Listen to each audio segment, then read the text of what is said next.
Salut à tous, bienvenue sur cette nouvelle vidéo, ici Spartan pour digitalpainting.school, accompagné de ce bon vieux Leonardus. En effet, Leonardus, ça faisait bien longtemps qu'il n'y a pas eu une vidéo normale, classique, donc il est temps de reprendre les bonnes habitudes. Dans cette vidéo, je vais vous faire un petit cours sur une technique qui est sûrement la meilleure pour progresser en digital painting. Il s'agit des études. Beaucoup de digital painters n'en font pas ou ne le connaissent pas, tout simplement, surtout parmi les débutants, et même parmi ceux qui connaissent et ceux qui en ont déjà un petit peu pratiqué. Souvent, ils ne savent pas comment faire ou ils continuent d'avoir de mauvais résultats. Donc je voulais faire un petit cours pour vous expliquer ce que c'est, pourquoi est-ce que c'est bien, et aussi vous faire une démo pour vous montrer finalement comment est-ce qu'on fait une fameuse étude. Alors ces études, on peut les faire à partir de plusieurs images.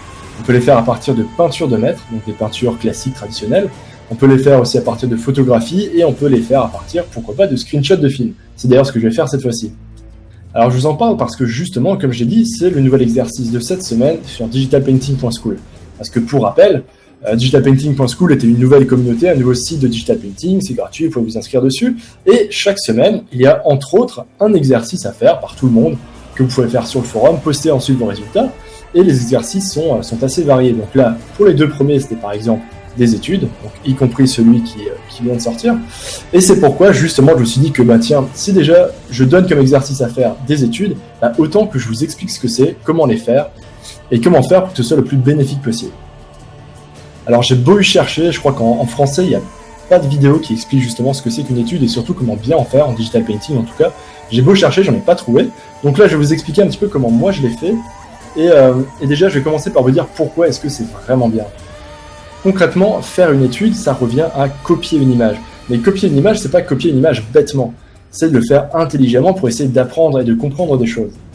L'objectif, lorsqu'on reproduit une image, lorsqu'on fait une étude, c'est justement de l'étudier. Donc de comprendre quels sont les choix dans cette image.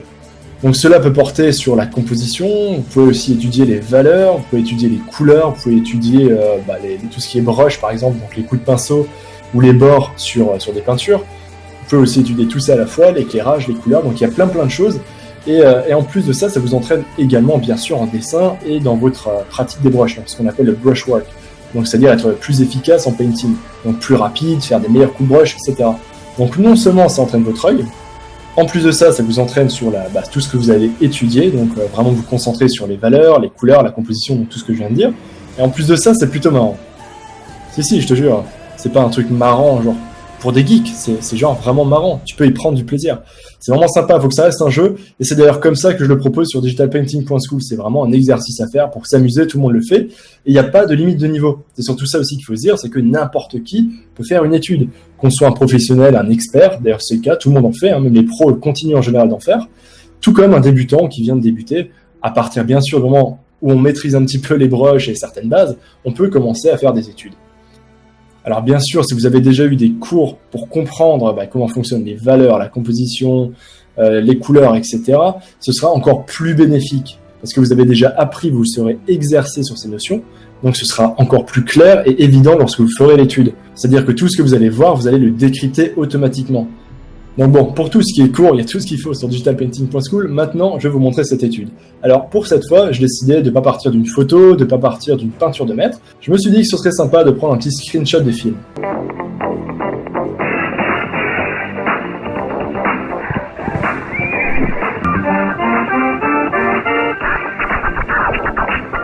Non, putain, pas ce genre de film. Ah, c'est Leonardus. Non, un film tout à fait familial, que tout le monde aime bien en général, qui est Le Seigneur des Anneaux. Voilà, pour cette fois-ci, je me suis dit que j'allais faire un petit personnage amusant, et je suis parti de ce bon vieux Sméagol.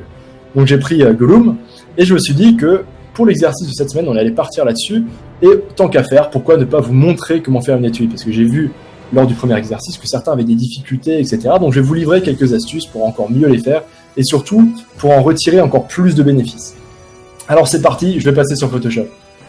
Alors ça y est, nous voilà dans Photoshop avec ce bon vieux Gollum qui a vraiment une bonne tête, comme toujours. Sûrement un ami de Leonardus. Alors tu vois que pour l'instant j'ai juste ouvert le JPEG, j'ai juste glissé le JPEG dans Photoshop. Il n'y a rien de particulier. Donc je vais commencer directement à partir du JPEG, comme ça j'ai tout de suite en fait les bonnes dimensions de l'image. C'est aussi ce que je te conseille de faire, c'est ce qu'il y a de plus rapide. Donc moi ce que je vais faire, je vais commencer par dézoomer un peu. Je vais ensuite appuyer sur la touche C pour prendre l'outil recadrage. À partir de là, tu vois, je vais sélectionner le point du bas et je vais le glisser vers en bas pour augmenter en fait pour doubler la taille, la hauteur de mon document.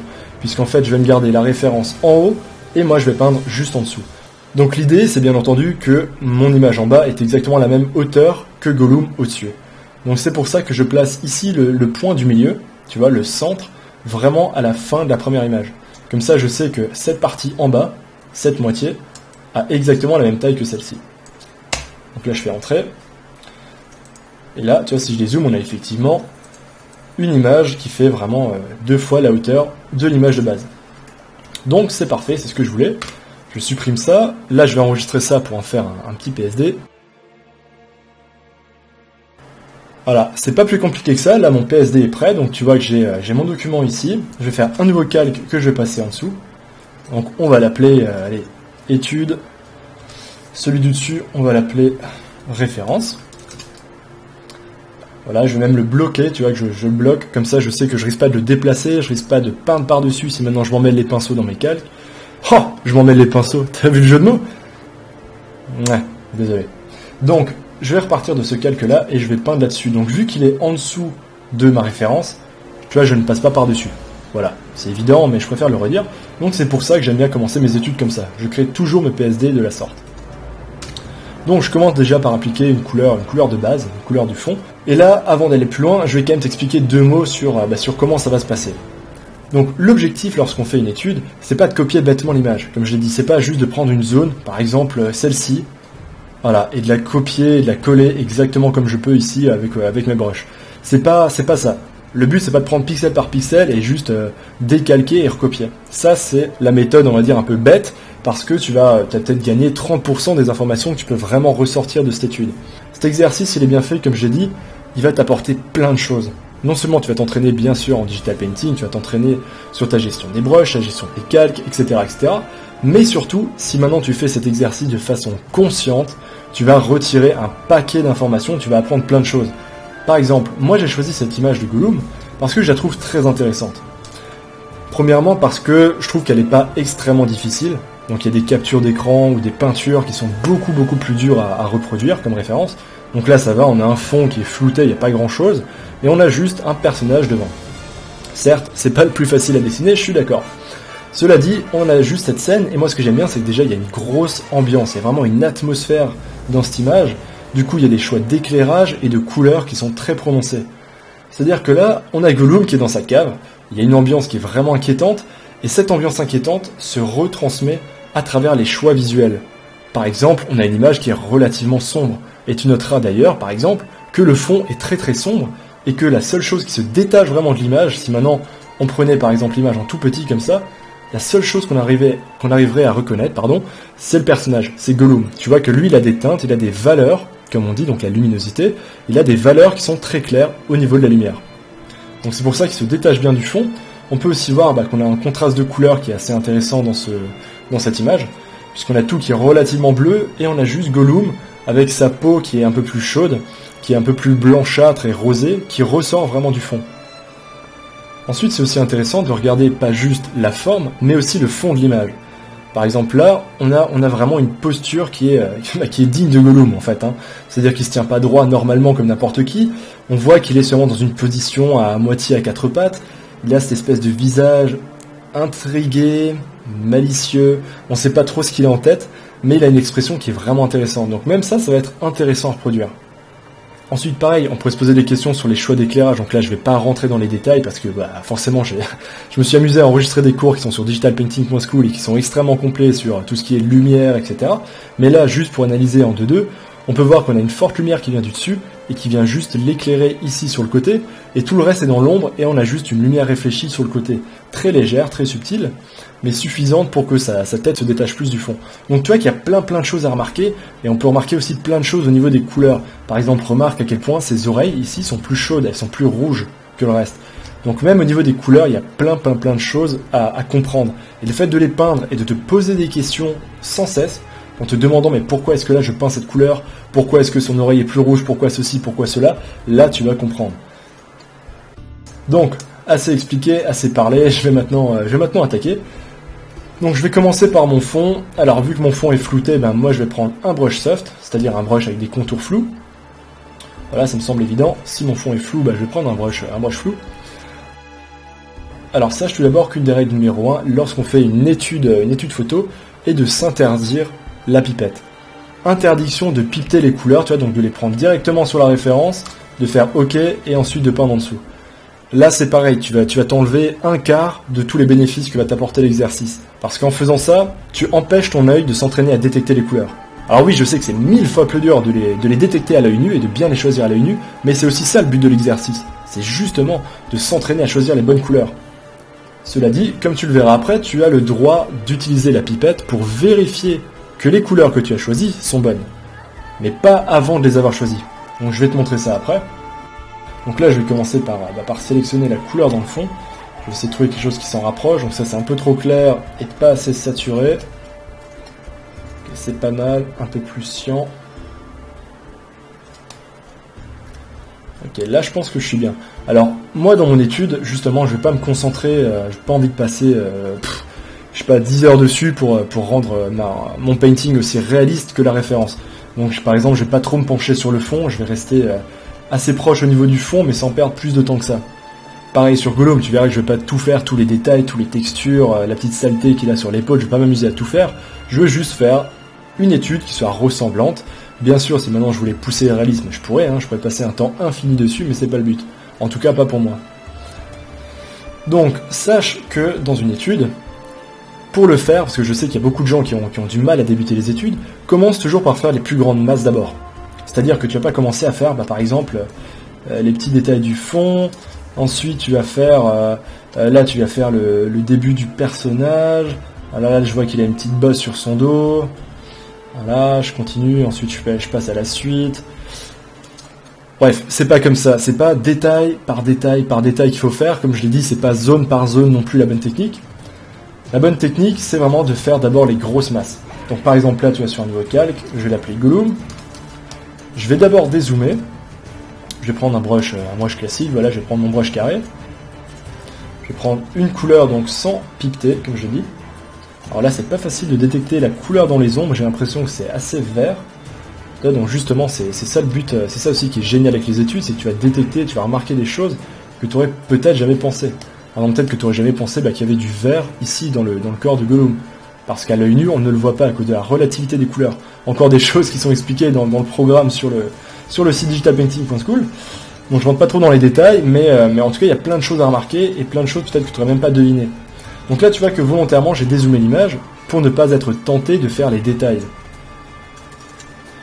Donc là, tu vois, ça m'oblige vraiment à faire d'abord les gros volumes, les grosses parties de l'image. Et puis après, dans un deuxième temps, là, je vais zoomer, je vais faire tous les détails. Mais ça, c'est vraiment un des meilleurs conseils que je puisse te donner, donc c'est de ne pas utiliser la pipette, et aussi de faire d'abord les grosses masses, d'abord les grosses zones. Parce que non seulement comme ça, toutes les différentes parties de ton painting sont bien placées par rapport à la référence, en plus de ça, tes proportions seront bonnes, et en plus de ça, forcément, tu seras beaucoup plus fidèle à l'image.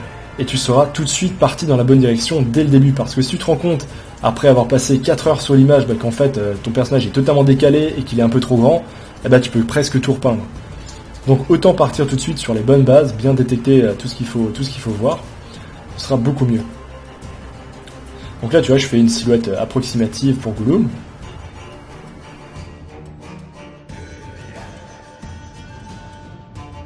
Putain, il a vraiment une tête super bizarre. Il a une forme qui est tellement bizarre. Hop, là il y a sa petite oreille. C'est à peu près quelque chose comme ça. Donc là, tu vois, je vais pas aller plus loin pour l'instant. Je vais reprendre ma couleur ici. Je vais refaire vite fait les zones les plus colorées dans mon fond. Donc là, l'idée, c'est vraiment que lorsque je suis en tout petit, que tout de suite, on voit la correspondance entre la référence et l'image que je suis en train de faire en dessous.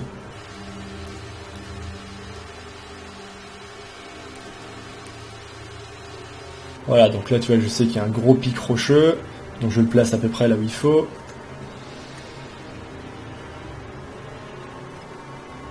Ici on a une eau très sombre, là on a un petit reflet bleuté. D'ailleurs ça me montre que Gollum, tu vois, il va un peu trop loin au niveau de son dos. Là je me rends aussi compte au fur et à mesure que sa tête n'est pas assez grande et que son cou monte à mon avis un peu trop haut.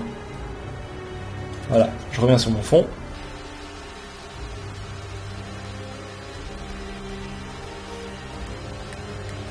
Voilà, on a un petit rocher ici, là on a des zones vraiment très très sombres.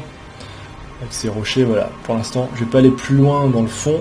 De toute façon, c'est vraiment pas cette partie qui m'intéresse le plus, hein, ça reste Gollum.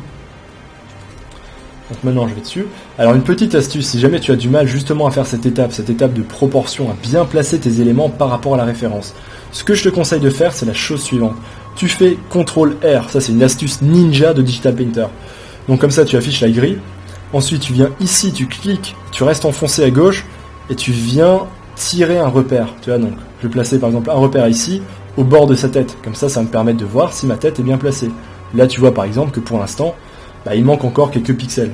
Je pourrais très bien placer un autre repère ici, à la limite de son oreille par exemple. Je pourrais en placer une autre à la limite de son dos.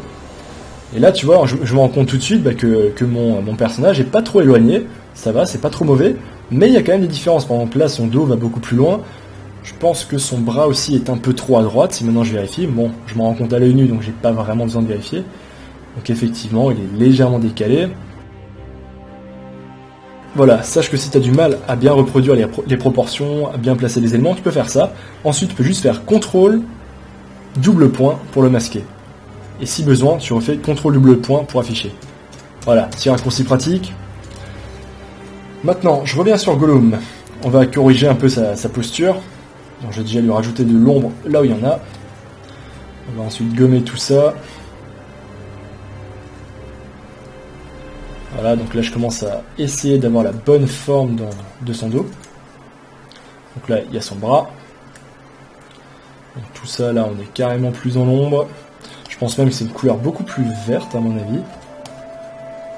Ouais, effectivement, c'est déjà plus proche. Donc là, par exemple, à ce stade-là, tu vois, avant que je passe plus de temps à peindre Gollum, à faire un petit peu les différents détails, etc., je vais vérifier maintenant que la couleur que j'ai choisie est bonne. Donc là, pour moi, il est évident qu'elle est encore trop claire, mais on va le vérifier avec la pipette. Donc là, c'est la couleur que j'ai choisie.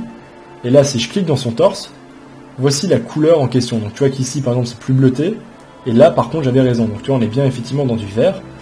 Donc il y a plein de teintes verdâtres entre vert et bleu. En tout cas, j'étais pas trop mal. Effectivement, celui il est un petit peu plus foncé à cet endroit-là. Donc je vais repartir de ça, je vais corriger. Voilà, donc là, sur son pectoral gauche, on va mettre un peu plus d'ombre. Un peu plus ici aussi.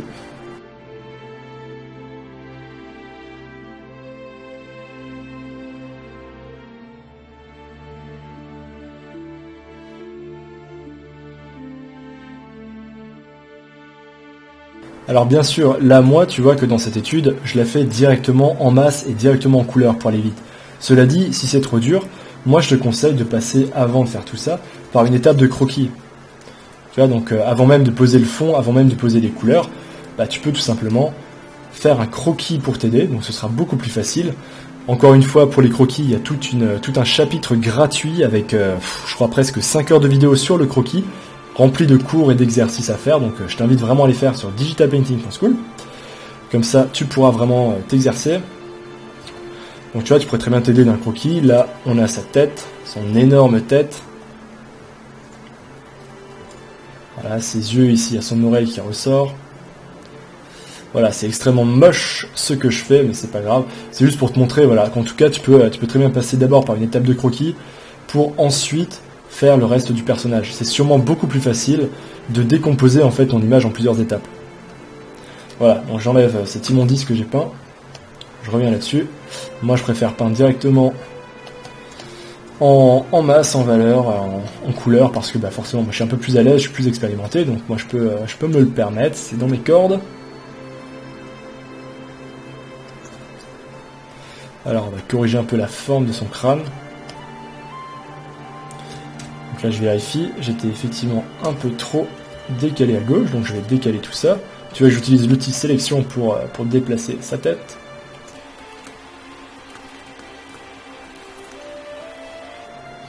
Donc là sa tête descend notamment jusqu'ici. Voilà, ça commence à être déjà plus juste, donc à peu près dans ces eaux-là on a le nez. Donc là encore une fois, si maintenant je voulais vérifier la position du nez, là j'aurais juste à tirer un petit repère par exemple entre ces deux narines pour vérifier.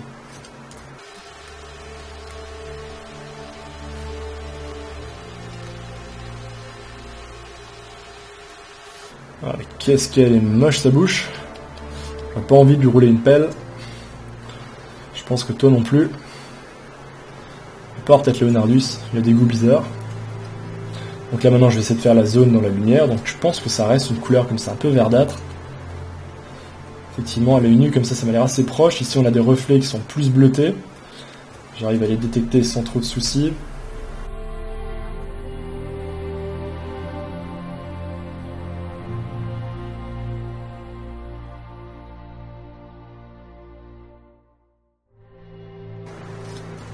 Donc là tu vois, j'affiche les repères pour voir si je suis bon.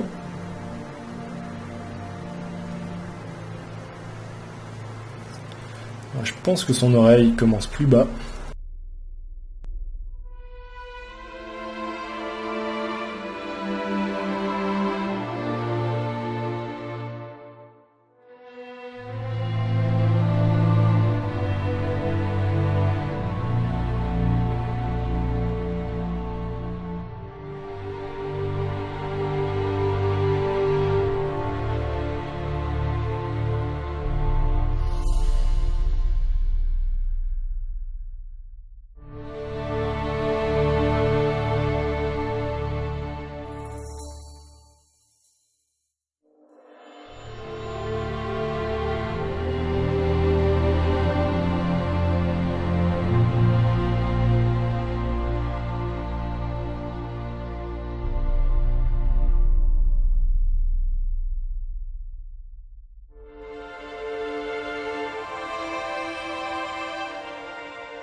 Donc là, tu vois que j'ai verrouillé les pixels transparents de l'image, comme ça, tout ce que je fais maintenant sur mon petit Gollum ne va plus dépasser.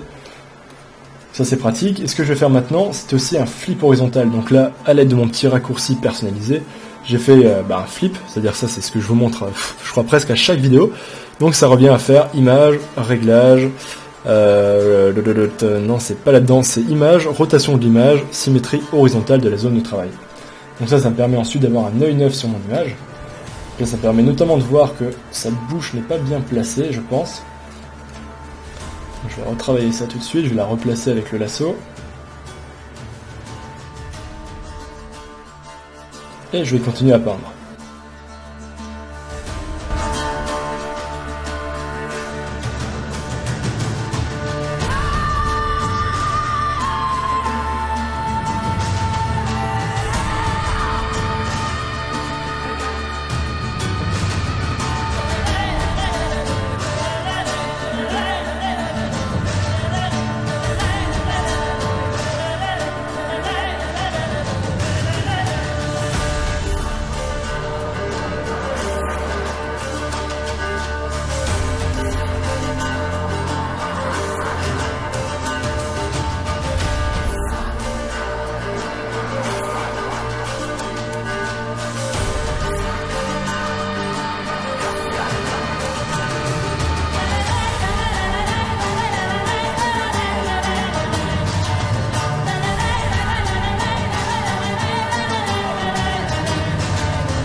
We're all idled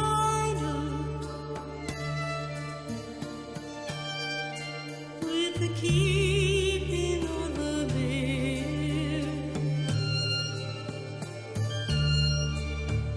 The lad will lay walk on the lass will love.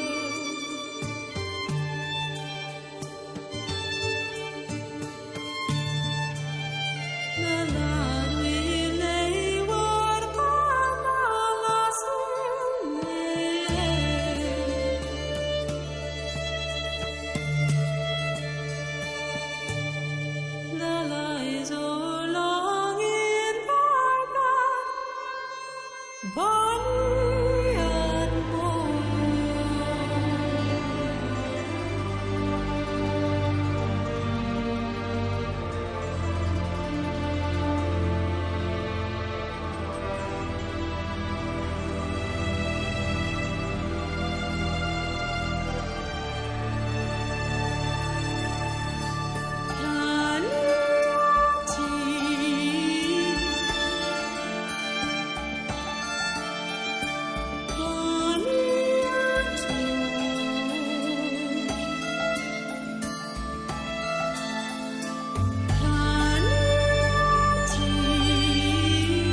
Et voici la fin de mon étude de ce bon vieux Gollum. Donc tu le vois, je suis pas allé jusqu'à un résultat photoréaliste, je voulais pas non plus passer une dizaine d'heures dessus, mais j'ai quand même mis entre 1h45 et 2 heures à faire cette étude. Donc c'était quand même assez complexe finalement de peindre cette bonne tête, surtout que là ça me semblait vraiment important de réussir à capturer l'expression du visage du personnage. Voilà, j'espère que cette étude t'a plu, j'espère maintenant que tu as compris comment fonctionne cet exercice et surtout j'espère que tu as compris que tu dois en faire. Si tu veux progresser et que tu es vraiment motivé, tu as intérêt à en faire de temps en temps. Tu n'es pas obligé d'en faire tous les jours, mais en faire régulièrement, ça permet vraiment de s'entraîner à comprendre les valeurs, les couleurs. Ça permet aussi de pratiquer tout simplement, donc de garder l'habitude de faire du painting. Donc c'est vraiment un super exercice, c'est vraiment l'exercice numéro 1 pour progresser en painting. C'est pas pour rien si tout le monde le fait, si tous les illustrateurs, tous les professionnels continuent à en faire, même une fois qu'ils sont déjà à un top niveau, c'est pas pour rien, c'est parce qu'on continue toujours d'apprendre dessus. Alors, à vos stylés et à bientôt les artistes.